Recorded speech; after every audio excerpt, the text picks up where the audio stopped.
বৈশ্বিক বাণিজ্য জলপথ হরমুজ প্রণালী দিয়ে ভুল বোঝাবুঝি এড়াতে যুক্তরাষ্ট্রের সঙ্গে একটি টেলিফোনের হটলাইন নেটওয়ার্ক স্থাপনে সম্মতি দিয়েছে ইরান।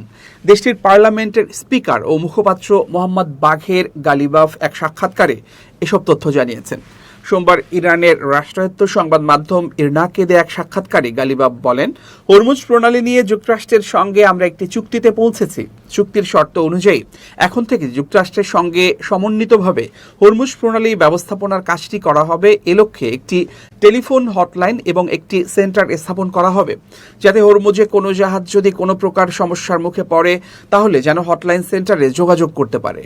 সুইজারল্যান্ডে আলোচনা সেরে ফেরার পথে বিমানে ইরানের রাষ্ট্রীয় গণমাধ্যমকে দেয়া এক সাক্ষাৎকারে গালিবাফ বলেন, এখন থেকে প্রণালীটি ইরানি ব্যবস্থাপনায় পরিচালিত হবে এবং যুদ্ধের আগের অবস্থায় আর কখনো ফিরবে না। সুইজারল্যান্ডে মার্কিন প্রতিনিধিদের সঙ্গে আলোচনা সেরে দেশে ফেরার পথে ইরনাকে দেয়া এই সাক্ষাৎকারে এসব কথা বলেছেন গালিবাফ। তিনি বলেছেন, এখন থেকে হরমুজের তত্ত্বাবধায়ক থাকবে ইরান। এই প্রণালী আর কখনো যুদ্ধপূর্ব অবস্থায় ফিরবে না।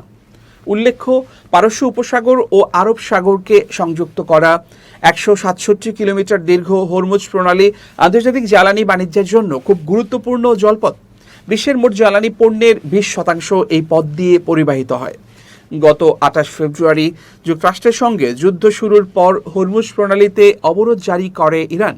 ফলে জ্বালানি পণ্যের আন্তর্জাতিক বাজারে সরবরাহ সংকট ও বিশৃঙ্খলা শুরু হয়, যার জেরে হু করে বাড়তে থাকে জ্বালানি তেলের দাম। তবে গত 18 জুন যুক্তরাষ্ট্রের সঙ্গে ইসলামাবাদ শান্তি চুক্তি স্বাক্ষরের পর হরমুজ উন্মুক্ত করে দিয়েছে ইরান। এই প্রণালী দিয়ে জাহাজ চলাচলও বাড়ছে।